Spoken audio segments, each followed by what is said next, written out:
Coming up next on NewsDepth, Abbey explains taxes in this week's Politics on Point. Women's elite sports are breaking the billion-dollar barrier. We have a professional at NASA to answer your questions about her job. And Margaret meets a NASA scientist testing new space materials. NewsDepth is now.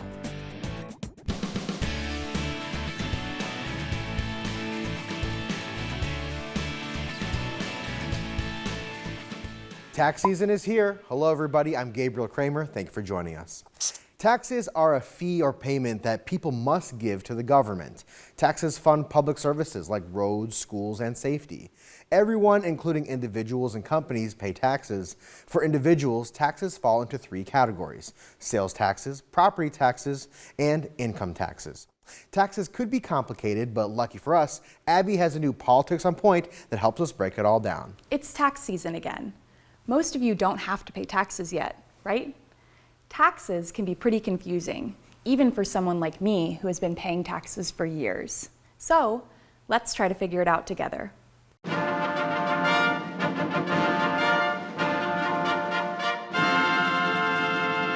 First, what are taxes? Taxes are how the US government gets their funding. They use taxes to pay for public services like roads, schools, welfare, and safety services like the police and military. Who can pay taxes? The short answer is everyone. Everyone who works pays taxes. Everyone who owns a house or a car. Even you have paid taxes if you've ever bought anything at a store. And companies have to pay taxes too, when they hire someone, when they sell goods, when they buy materials. But before we make this more complicated than it has to be, today, let's only focus on the taxes an individual has to pay. Let's first separate them into three categories depending on when we pay them. Taxes that are paid when we buy something are sales taxes. Taxes that are paid when we already own something are called property taxes. And taxes that are paid when you get money are income taxes. When you buy something at a store or pay for a service, you always have to keep in mind that you also have to pay for the sales tax. The sales tax is usually not attached to the price tag because it's actually different in every state. 45 states and the District of Columbia collect sales tax. The 5 states that do not have a sales tax are Alaska, Delaware, Montana, New Hampshire, and Oregon. In Ohio, we pay 5.75% in sales tax. So, if NewsHound goes to the store and buys himself a bag of treats for $5, at the checkout lane, he'll have to pay $5.28 after tax. Property tax is collected from everyone who owns a house or land, or everyone who owns a car. Think of it as permission to keep using the land a house is on and the roads a car drives on. So it makes sense that the majority of a state's funds comes from property taxes. The property tax rate varies between states and cities. Someone who lives in the city of Cleveland pays a different rate than someone who lives in Cleveland Heights, even if the houses are on the same street. Our final category is income taxes. These taxes come from a person who has a job, everyone with an income. Every time an employee gets paid, their employer keeps a percentage of how much they make to give to the government. But how much do we pay from our paychecks? Well, it depends on where you live, where you work, and how much you make. For federal taxes, it could be between 10% to 37%.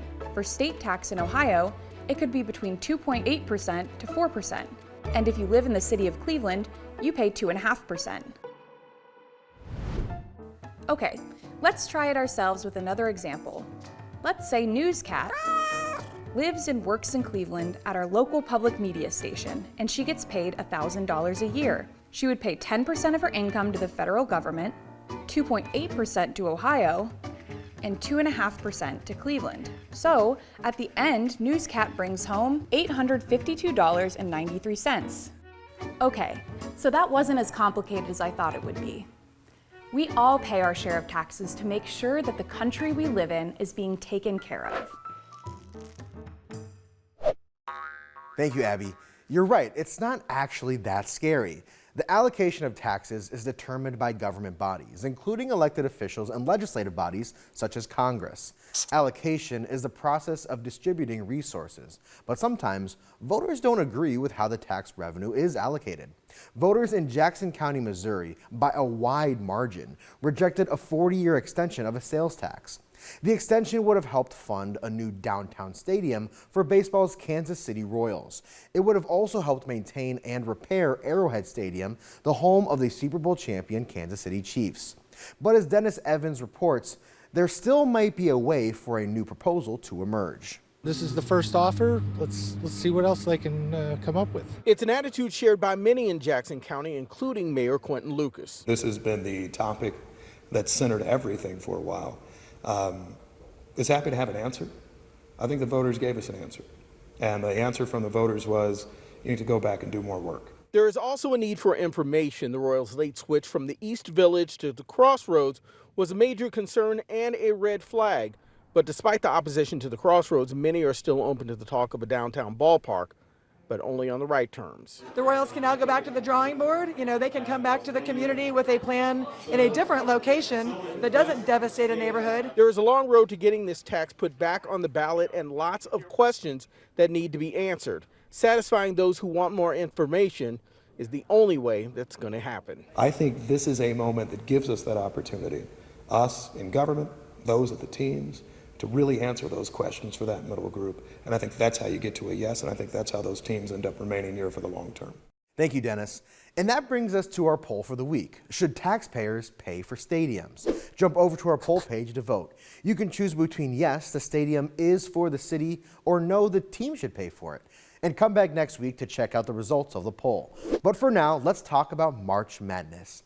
Millions of people were excited to see Caitlin Clark and the Iowa Hawkeyes as they made it to the Final Four in the NCAA Women's Basketball Tournament. Clark's record-setting success is showing how women are continuing to change and elevate the sports world. 2023 saw record revenues for elite women's sports, from volleyball to basketball to soccer. And according to Deloitte, women's sports will see further growth in 2024, set to pass the billion-dollar barrier level for the first time ever. Michael Yoshida reports.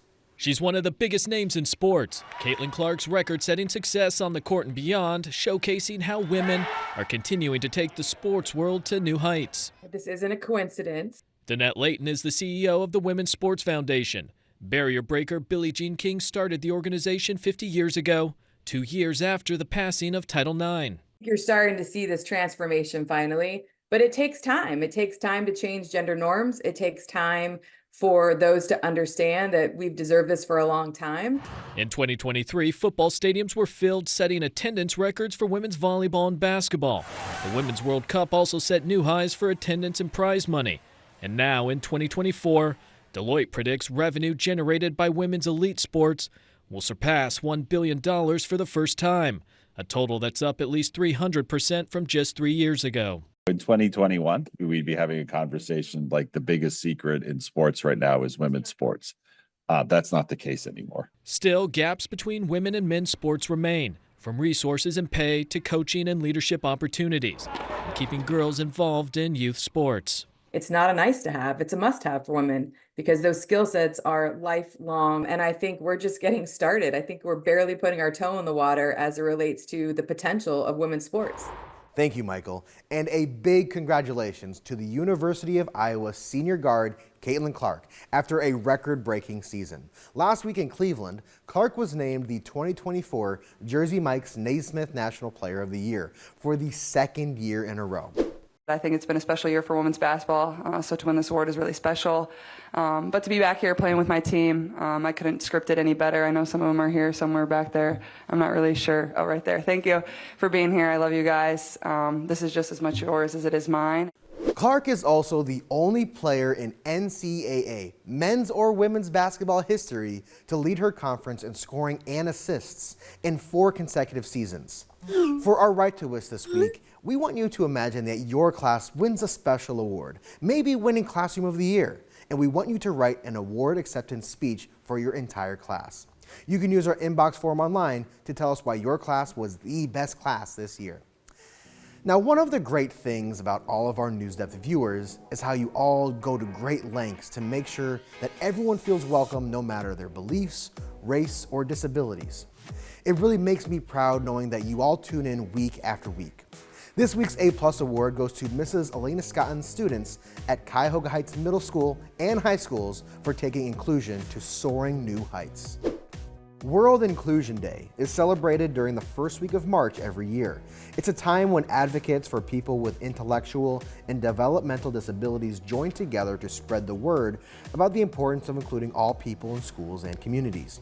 An advocate is a person that publicly supports or recommends a particular cause or policy.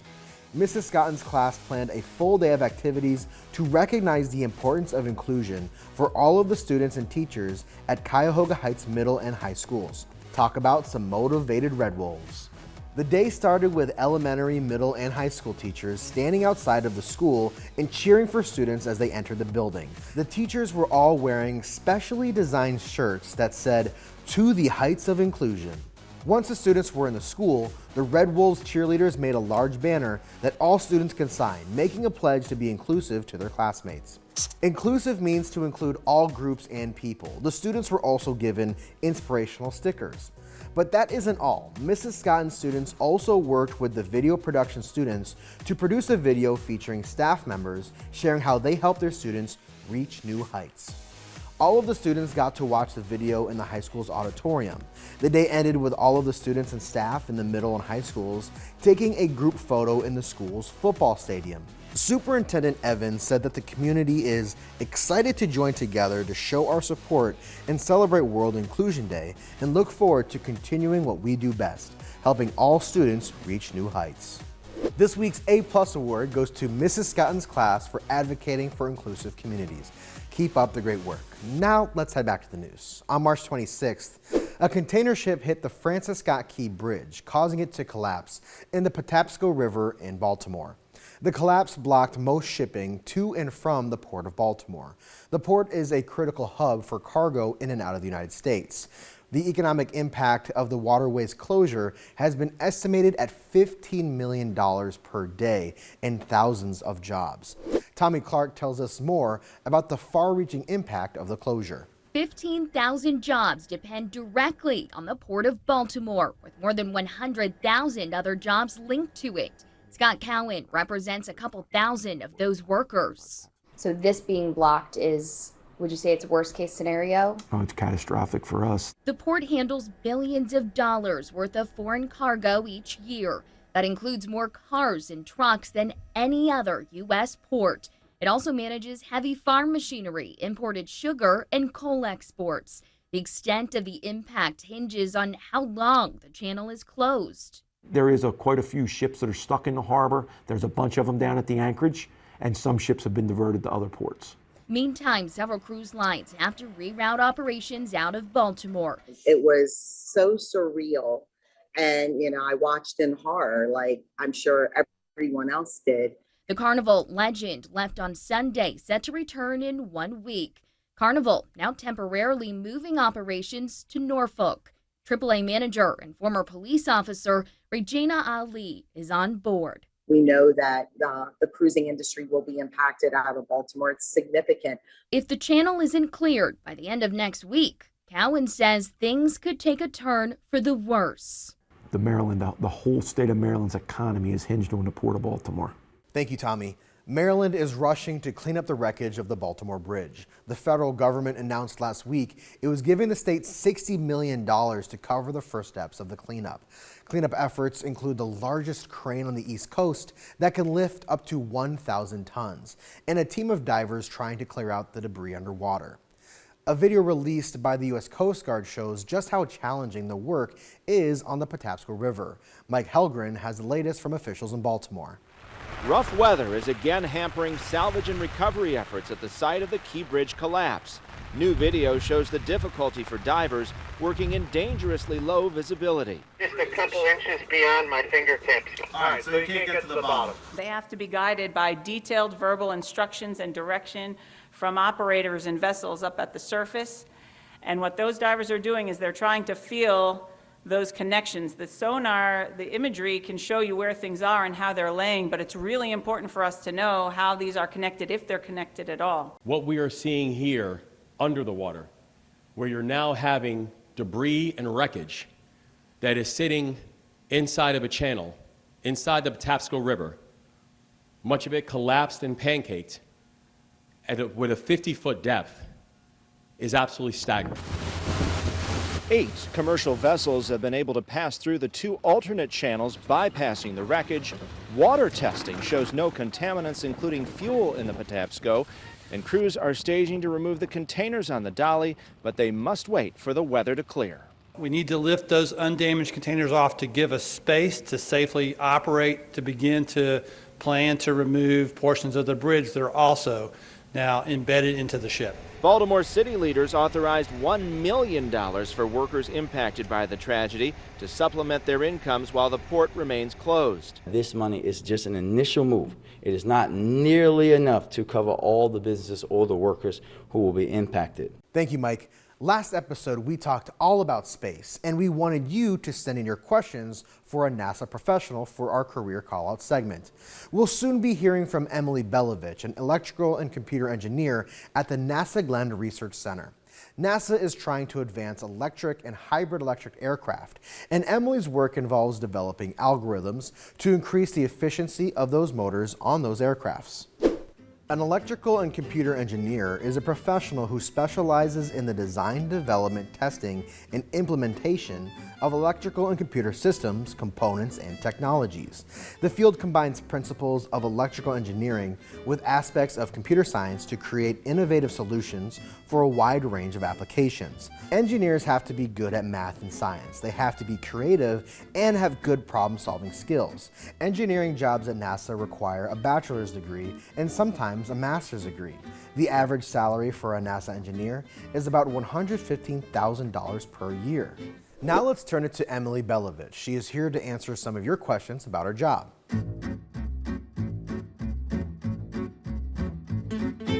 Hi, I'm Emily Bellovich, and I work as an electrical engineer at the NASA Glenn Research Center. Let's answer your questions about my job. Adeline from Gillis Suite in Fairview Park wants to know, why did you choose this job? Well, I work at NASA as an electrical engineer. So I wanted to become an electrical engineer because I liked math. Also, when I was in school, I got to do an activity where I wrote code on the computer to make LED light turn on and off and blink slow or fast. I thought that was really cool. And then when I was in college, I worked as an intern at several different places before coming to NASA. But my internship at NASA was the most fun, both because of the projects I got to work on and the people I got to work with. So I've stayed at NASA ever since. Zoe from Olmsted Falls Intermediate School in Olmsted Falls asks, what's the hardest part of your job? So I work at the NASA Glenn Research Center, and the keyword there is research. We're trying to do research, and we're doing things that no one has ever done before. This can be challenging because if I get stuck or I have a question, I can't use Google to find the answer. And I get stuck a lot. Things don't work a lot, but that's okay. That's all part of working in a research environment.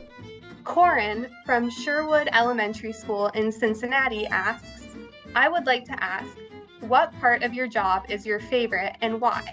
So I might be biased, but I think I have the best job in the world. I love math and I love writing code, and I feel really lucky that I get to do that at work every day. I mentioned that working in a research environment is really hard because things don't work a lot. But that makes it really exciting when we're testing in the lab and things finally do work.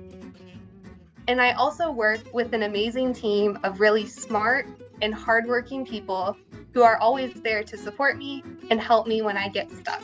Christopher from Ashtabula writes, I am a homeschooled boy and 13 years old. I have had major struggles throughout my life.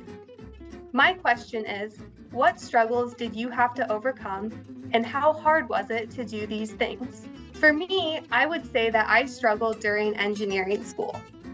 I was surrounded by a lot of really smart people, and sometimes I felt like I wasn't good enough. I will be the first to admit that I am not the smartest person in the room. But even though I'm not the smartest person, I still work really hard. So I have 2 pieces of advice for you about overcoming challenges. The first is that working hard matters a lot more than being smart. And the second is that asking for help is not a sign of weakness. Remembering these things has helped me a lot, and I hope they help you too. Thank you, Emily, and thank you to all of you who sent in questions for our segment. Last week, we also asked you who your favorite Ohio astronaut was.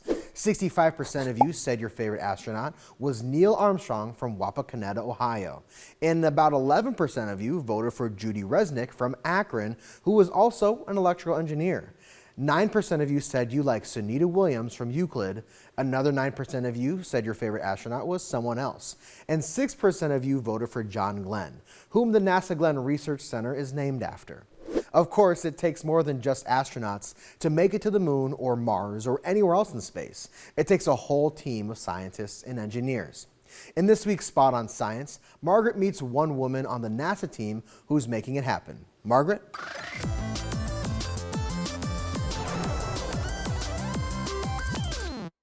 Cotton shirt, polyester blazer, metal microphone, glasses. Everything is made up of materials, and each meets a specific need. I wouldn't want to wear a metal jacket, and well, cotton glasses just wouldn't work. Turns out when you need a very specific material, say for a spacesuit or a rocket, there are material scientists who go to work inventing what's needed. PhD researcher Tiffany Williams is a material scientist at the NASA Glenn Research Center. She focuses specifically on polymers for extreme environments. She stopped by the studio to tell me all about her work. I started by asking her, what exactly is a polymer?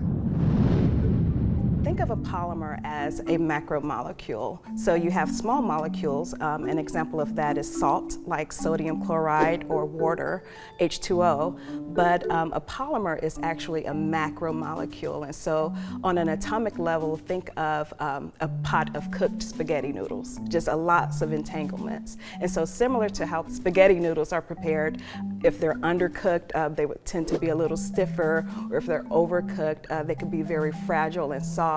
That's the same thing that we kind of do with polymers when we process them. Depending on how we process them, they can either be stiffer or more flexible or more heat tolerant. Well, let's take a look at some of the examples that you brought in.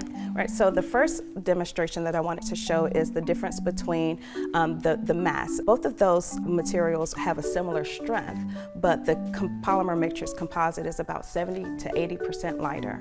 Yeah, this metal here feels a lot heavier. Right, and one of the major benefits for using polymer matrix composites is the fact that they're lightweight. They have a much higher strength to weight ratio than a metal. So that helps with fuel consumption and also cost savings, which would help us reduce the cost of space travel. Yeah, I could imagine it would be a lot easier to fly into space with this light polymer than it would with this heavy metal. Yes, it's definitely for better efficiency. And then what about these two that you brought in? So another benefit to using polymer matrix composites is the tailorability. If you look at this piece of glass fiber reinforced composite, the fibers are lined up in this 0 degree direction. So if you try to bend that, you'll see that it's very stiff. Yeah, that does not bend. But if you try to twist it, it's very, very easy to twist in the torsional direction. But if you look at this material and try to twist it in the same direction, it's very stiff. But if you try to bend it, right, but if you try to bend it, it's much more flexible. That's because the fibers in this composite is laid up in this crisscross formation. So basically the direction where the fibers are laid is where the stiffness will be. So we can tailor the stiffness and the structure in the directions where we anticipate the highest loads. Very neat. And so do you have any advice for a young person who might be interested in science, especially girls? Yes, I always say be willing to embrace challenges. Many times when we try to attempt our experiments the first time in the lab, the first few attempts may not be completely successful. But the important thing is to just learn from your mistakes, just like in life. But learning from mistakes is a part of the learning curve, and that helps you to become an expert. The next thing that I recommend is, enjoy solving problems.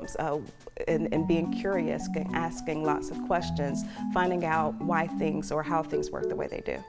Excellent. Well, thank you so much for answering my questions today. No problem. You're welcome. Thanks. You know what, Margaret? That is super neat. Thank you so much. Okay, I think we've given Newshound enough time to find us a good animal story for the petting zoo. Take it away, Newshound.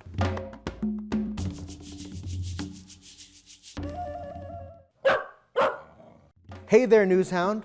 So you've been our cuteness correspondent for a little while, but we don't know you that well. Can you tell us, I don't know, what's your favorite snack? Cheese? Oh, I like cheese too. So what story do you have for us today?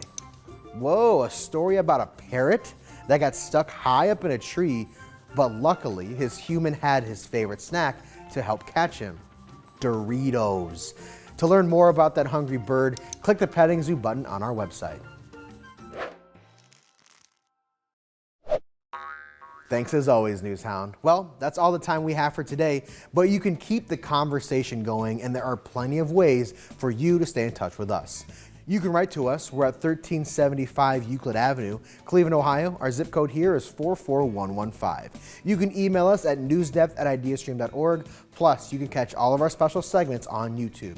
Hit subscribe if you're old enough so you don't miss out on any of our new videos. Thank you for joining us. I'm Gabriel Kramer. We'll see you right back here next week.